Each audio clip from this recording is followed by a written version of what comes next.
and gentlemen. Welcome to the 7-Figure Fashion Business Podcast, where we talk about the fashion industry and how to get your fashion business to 7 figures. From manufacturing strategies, cut and sew designers, to fashion hot topics and the latest fashion trends, I'm your host, Monique. And I'm your host, XYZ. And let's jump into today's episode.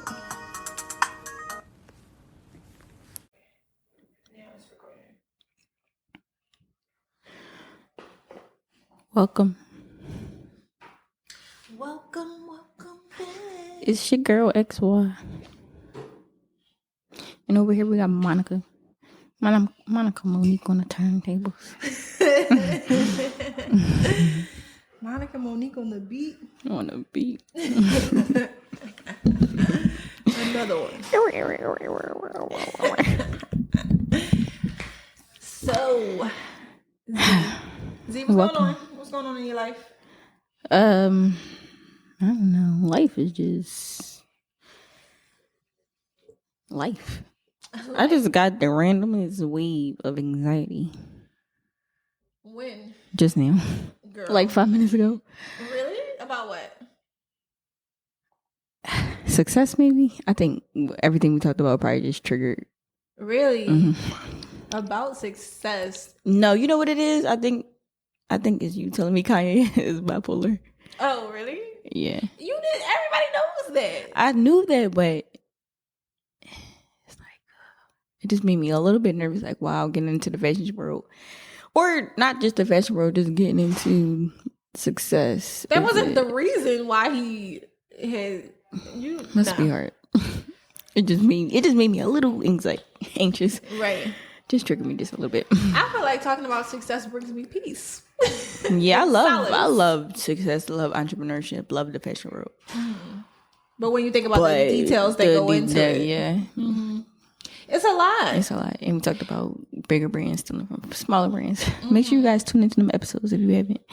You know what we should definitely get into at some point, even right now, but like teams. Like, yeah, it's a lot when it's one person. Trusting. But if you have a team, right? If you can figure out how to delegate and automate processes, then it takes out a lot of the stress and anxiety on you. Like, you are only one person. Right. You probably shouldn't be the marketer, the creator, the website developer, the everything, you know? But when you have a team that you can bounce things off of, you don't have to keep all this anxiety, knowledge, stress in yourself, in your body, because you have people to lean on. Yeah. And that's something that I think small businesses for sure need to work on. Yeah. For me, I have an intern starting next week, actually. Oh, wow. Yeah. I always have interns, though. Like, always between high school and college, I always have interns. Yeah. I feel like it's the best opportunity for small businesses and for young entrepreneurs or students to learn.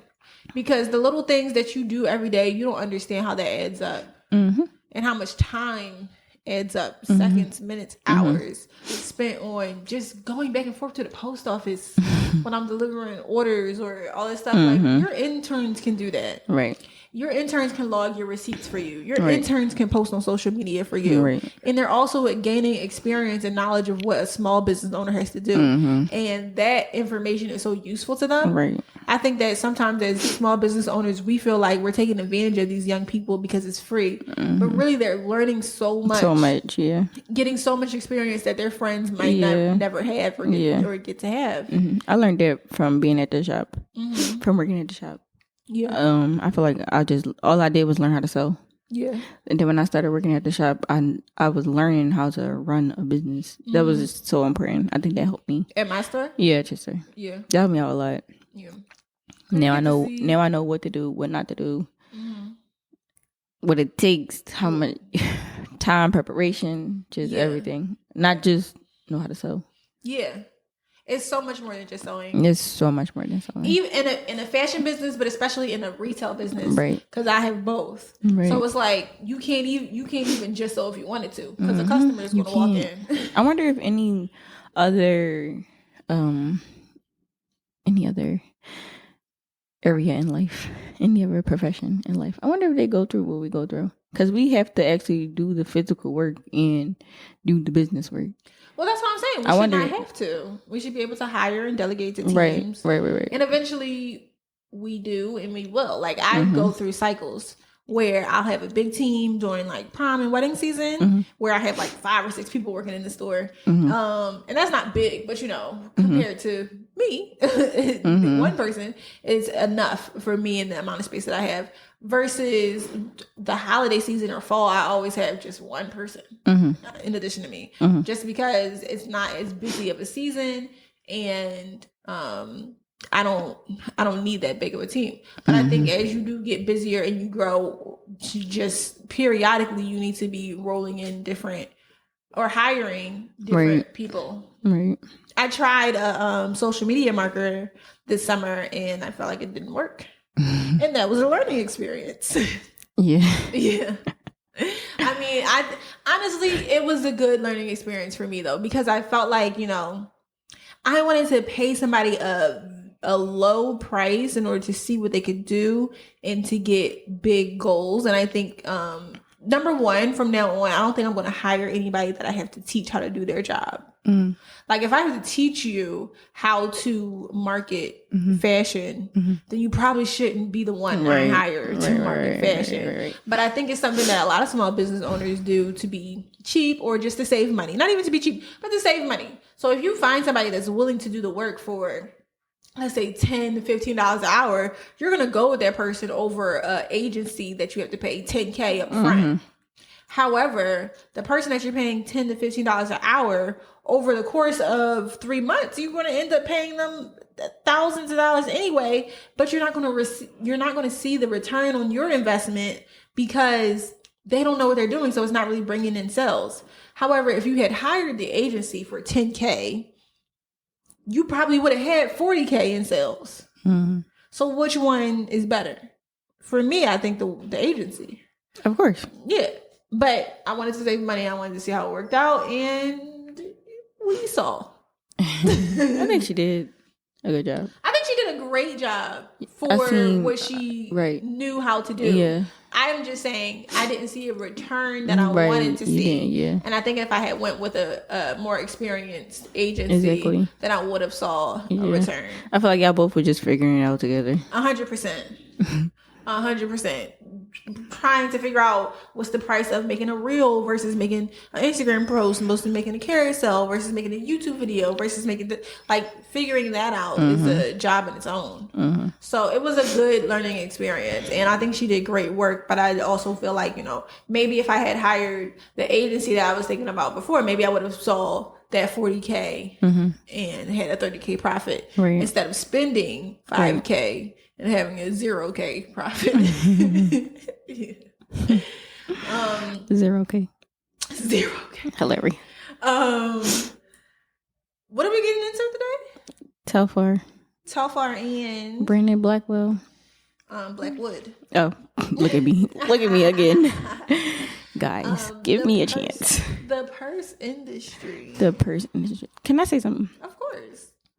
So, me, I wanna have my own custom design clothing line, my own, like boutique, and then I want to have a luxury brand. That's been my dream since the beginning.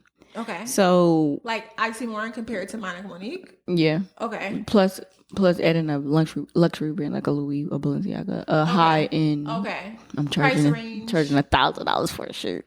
Okay. That type of clothing line. So I want 3 clothing lines altogether. Okay. Probably 4, because I want to invest in like a rainbow where I sell cheap clothes. I want to do that. So probably 4. Okay. So, when I first started sewing, I wanted to make a bag. Okay. And I bought this fabric, and I'm so excited. I'm like, oh my God, I'm about to make a bag, Mind you, I tell my friends everything. Anything that's on my mind, because we're friends. Tell them everything. Yeah. And I would told my one friend that I wanted to make a bag, and she was just like, that's not possible. You're not going to be able to do that. Okay. So I just never thought to make a bag after that. I'm like, you're right. I'm not going to be able to do that. Lord. So then Telfar came out, and he is dominating the bag world. Why would you think? Okay. I just didn't think it was realistic. Outside of the fact that I just said okay 1,000 times in this episode, responding to you, I just don't. Why would you think? I was young and dumb. That because somebody told you can't do it, that means you can't do it. It was like you're right. We have opposite reactions. That makes somebody sense. tell me I can't do something, I'd be like, bet I'm gonna go do it and prove wrong. Right. Versus that used to be me. Right. That used to be me before with a lot of things, but since I got into the fashion world, everything in my brand is just so sensitive to me. I really care so much about my brand. Yeah. So I think it was like, oh yeah, that's not realistic. You need to do one of those reels or TikToks where it's like an audio where it says like, I'm an artist and I'm sensitive about my. That's you. Like you are sensitive, which is good. I am. I just need. It's a flaw. It's a bad thing. I mean, I think it's good to be connected to what you do. Yeah. So then Telfar came out with the bag, and I'm just watching it grow. First of all, when he came out with the bag, I believe in 2014. No, I'm lying. Maybe it was 2014. I don't know. He came out with the bag in 2014. It just started popping in 2020. Right? Mm-hmm. And that's what he's been trying to push the bags for so long. I said, wow. The same bag. The same bag. First of all, I think that the bag is pure genius, and I'm mad that I did not think about it. A square? Yep. He's a tote? Yes. Leather tote? With your brand slapped on it, of course. Yeah. You're brilliant, sir.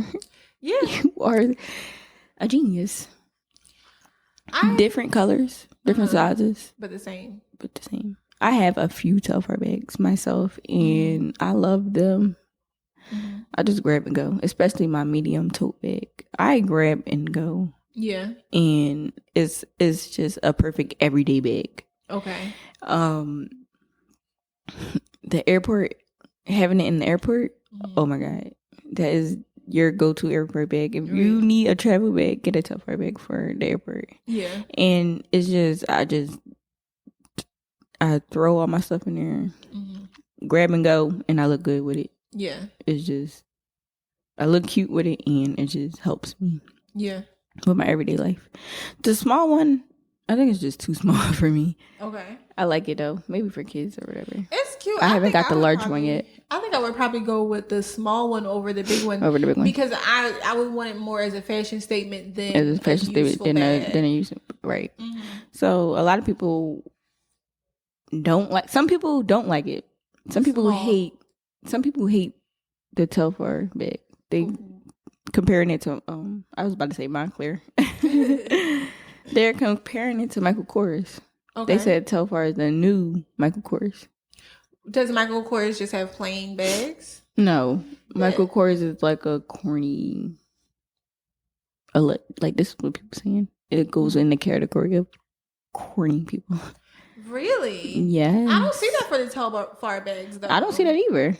And that's what they was. Who exactly said that? You have to get on Twitter. Twitter is the discussion of everything. This is where people gossips. So it was a huge debate on Twitter. People hate Telfar. Some people hate Telfar. Some people love it. I don't want to get on any more social media platforms ever again in my entire life. Ever. Like the fact that there's Facebook, Twitter, Instagram, Snapchat, TikTok, Parlor, Whisper. Oh God. There's more. It's just too much. Mm-hmm. Like when do you have time to eat or sleep or do actual work? Right. I can't join Twitter. I can't. It's impossible for me. I love Twitter. But people were talking about on Twitter how that bag is. Yeah, they hate it. Everything that I have heard about. So, and I also see Twitter, I think, is for haters. And that's also like an energy. Oh my God. That's an energy that I don't want to welcome into my life. Yeah. At all. Mm-hmm. So. It's a lot of knowledge on Twitter, though. And there's knowledge in the real each world. Topic, people gossips really good on Twitter. I don't have that type time. I think Twitter is. I love Twitter. I just don't follow the negativity on Twitter. Yeah, I actually don't. I I can't invest any more seconds. My seconds are all taken up. My minutes, my seconds, my milliseconds. Don't let the people on Twitter grind you up. I would never know. So it is perfectly fine because I would never know. I would like to invite positive, happy energy into my life. And I've never been on Twitter to really realize that it's a bad place, but from what I've heard, it's not a great place.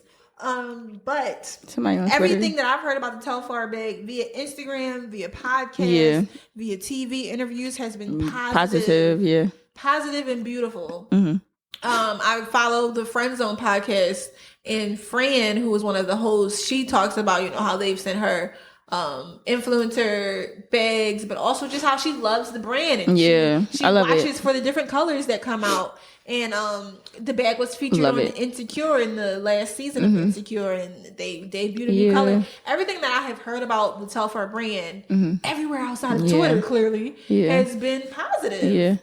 So I'm not gonna look out for some negative stuff. Right. Somebody on Twitter said, "Don't ruin your outfit with a Telfar bag." And did you like their outfit of the day? Oh my God. So many people have styled their Telfar bags really well. I love the way the stylists, the fashion people styled the bag. It's just so plain. Air Forces, the white Air Forces. Yeah. When you buy those, you have to dress up your outfit. So I feel like when you buy the Telfar bag, your outfit just got to be popping, and then your bag just add that pinch of color. Right. I really love the bag. For me, number one, I'm not a bag person. And when I do get a bag, it's never going to be plain. I love bags to be statement pieces. So I'll wear like a, let's say an all black outfit, and then my purse will be like the shape of a banana. or an actual banana, or I'll have a purse that is just a really defined snakeskin print in like a weird triangle shape. Or I saw somebody with a bag. I wish I should have asked her where she got this bag from, but her bag, where provolone cheese is, her bag looked like provolone cheese. It was like it had like these circle cutouts so you could see through her bag, and it was like actually cut out. It wasn't like plastic in the place of this. It was like actual cut out circles and like shapes. But I love beautiful different bag shapes and statement looks. So to me, I feel like that's really art. It's really art. My art. Purses are always it's fashion. I'm trying to ignore you because you want it's fashion. This in.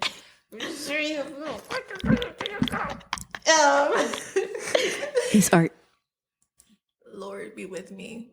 So I love fashion statement pieces that are like weird, and I had like the telephone bag that I used to sell in my store. I had a watermelon bag in my store at one point that sold out pretty quickly. But I just love bags that are really, really different. If my outfit is going to be plain, I don't want to put on a plain bag. But I do see a lot of people rocking that bag, and that is their everyday style, and it does add a bit of flair. Yeah, it's so weird that it adds to it.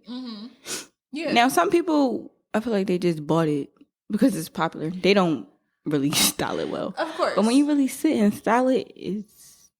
When you style anything, though. Anything, right? Yeah.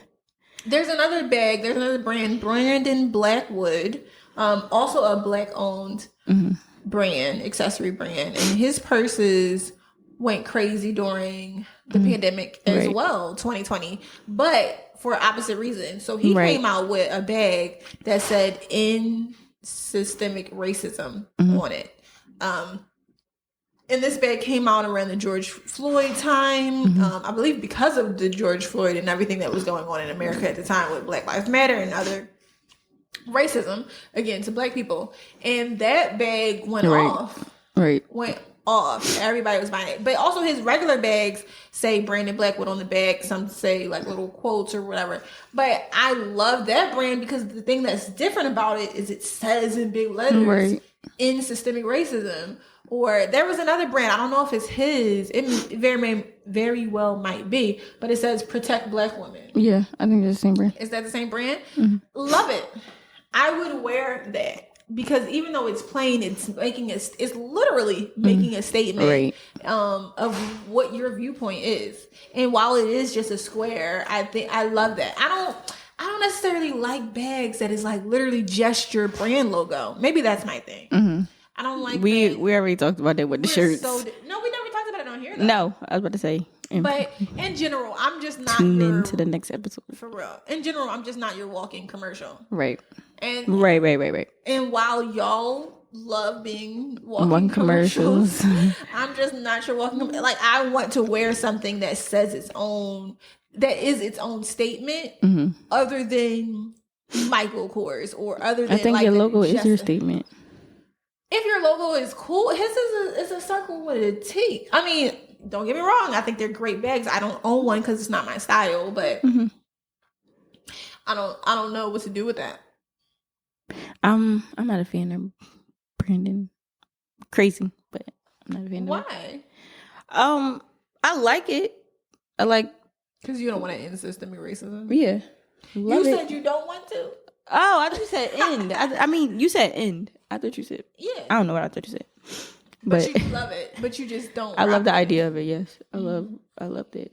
But we are very different. Yeah, we are. We are very different. We have a t-shirt episode coming up, you guys, and it's going to talk about like the differences and what our style is or what we like from certain brands. But it's good because we have such different perspectives on most things.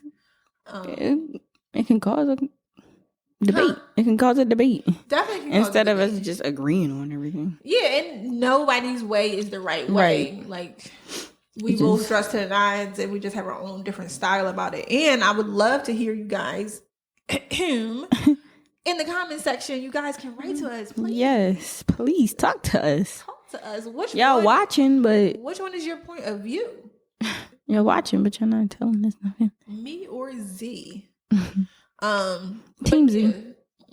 Whatever. I do think though it is a G. Do you know Telfar is coming out with a TV channel? Is that going to be similar to like QVC where he just shows all his different purses, or is it just like actual TV formatting? You're not sure? No. I think it would be genius if it was like QVC where literally it's only him showing, or like somebody showing like, okay, here's this size bag. The medium tote comes in olive green and ruby red, and you can pair this with your best red lip. If it is a 24/7 Telfar advertisement, QVC, HSN type channel, I think that is genius. I would love to do that. What was I about to say? I forgot. What was I talking about? Oh, I love his collab with UGG. Oh yes, and I love the new shape. That? The new shape of his Telfar bag, which is a circle. It's a circle. How ingenious! I like that. It's actually the logo, but a cutout of the logo basically. I thought that was cute. Yeah. De'Ara styled it. De'Ara wore it. I like the way she styled it. Oh really? Yeah. Oh wow. Yeah, I do love the collaboration with UGG. It's like describe what it looks like. It's like a puffer jacket, but a purse. Yeah.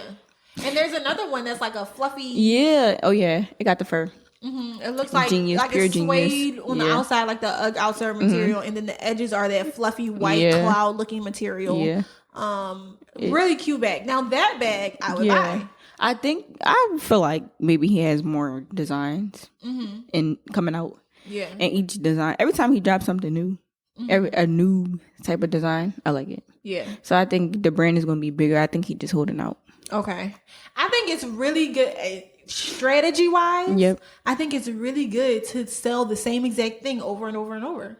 Yeah. Strategy he wise, has that for life. Brand recognition on 10,000. That's why I say he's genius for that part. For real. Now he going in and he playing with the designs. Love it. There's a girl that I follow, and she says until you make $1 million, you should only have 2 things that you sell. What? Like 2 types of things that you sell. Like if you are coming out with 16, 17 SKU numbers, but you only making $10,000 a year, you're doing it wrong. You need to have 2 main things that you are known for at most. And you need to sell those 2 things over and over and over and over and over again until you get brand recognition. And then you can move on to add other SKUs. Right. Up until you get to the $1 million mark. And I thought that was like, okay, like that's a good statement to make. And I agree with that. For me, I've always been known for gowns. That's one type of thing that I'm known for. Right. Gowns. But if I move into swimwear, t-shirts, hats, scarves, I'm confusing my customer. Yeah. It's definitely confusing. Yeah. It's definitely confusing. And it gets people to fall off because they don't really know what to come to you for. And then your brand is all over the place. So many people do it. All over the place. Yeah. So many people do it. So I think it's really smart in general in the fashion industry, whether it's accessories, clothing, whatever, to stick to. Yeah. That's what I was talking about earlier when I said that we have different lanes as a designer, and saying no to customers is important because then your brand goes looking like everything else. Right. So I think for sure, if you're sticking to one thing, you gotta keep pushing it. Like, I think some people stop pushing it because they're not seeing sales or not seeing marketing or not seeing comments or whatever, but you keep pushing it. Push the same thing in maybe a different color, but the same exact thing. There's this one brand that I follow. I'm telling you, they just post this pink dress every day, but on a different model every day. Sometimes it's a white model who's walking down the street. Sometimes it's a black model sitting on the subway. Sometimes it's an Asian model getting a coffee, and they're all in this same exact pink dress design. I think it's genius. Yeah. I think it's genius. And similar to Telfar. I love his I love the way he posts. He posts regular people. Does he? Regular everyday people wearing his stuff. Okay. And I love it. I love it. You know, some people, their business grow up and they want to get the popular people and stuff. He posts his regular customers. Really? Yeah. I love it. I'll have to look through his social media. Yeah. But that's definitely a thing, though. As soon as you get on and investments and money and stuff, you only present your brand as a photography. Yep. That's not what his Instagram page is. Okay. And I like how when his brand first started popping, it sold out so fast, and people was just buying. People were buying the bags just to resell. Really? Okay. And then he did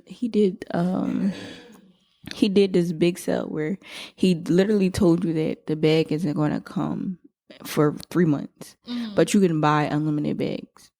Really? And I love that. And that's what stopped the reselling business, because the bags was going for the small bag is only $150. Okay. People was reselling for $300, $500. Then the big large bag they got up to like $1,000. Right. Now it's so easy to get the bag. He wants everybody to have the bag. Right.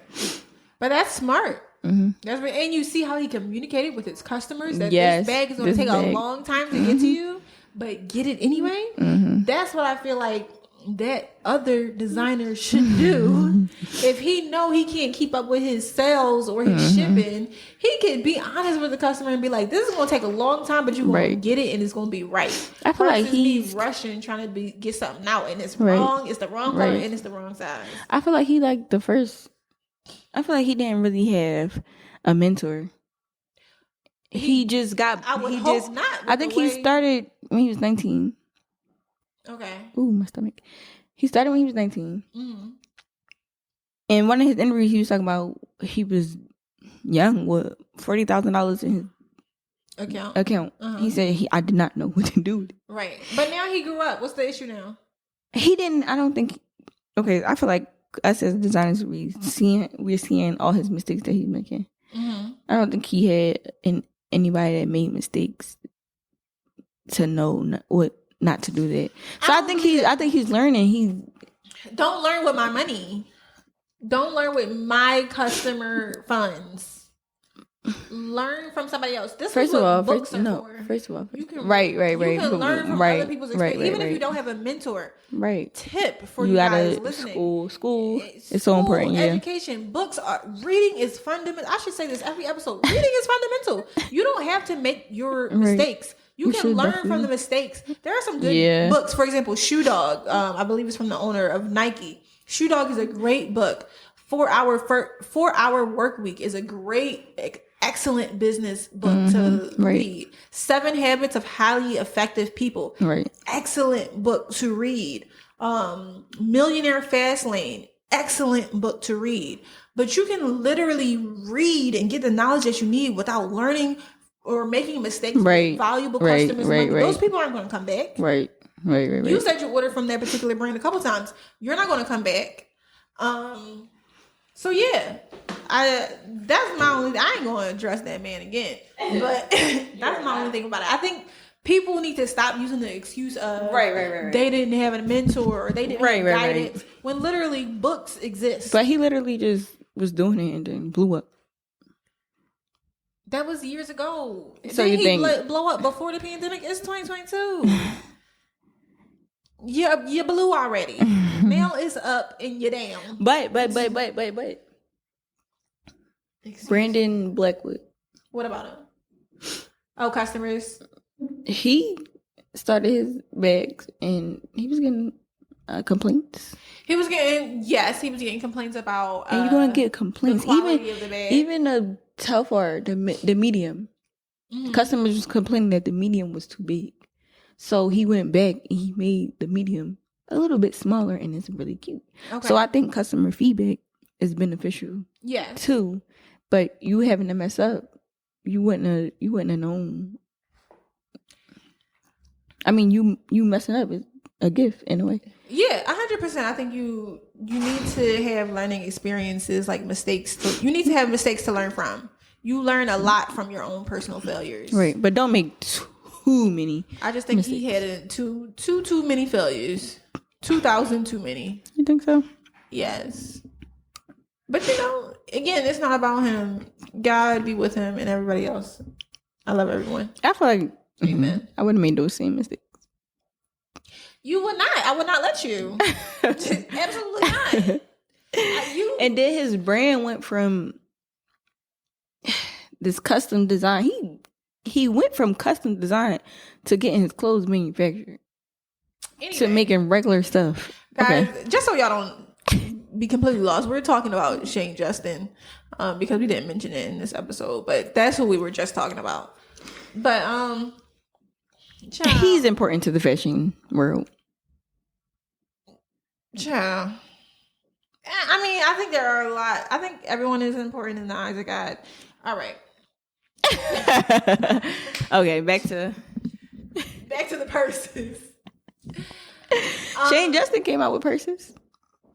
And God is good. So a lot of people are saying that Turkey is the new manufacturing country of good quality leather bags. Mm-hmm. Did you know Telfar was goat skin bags?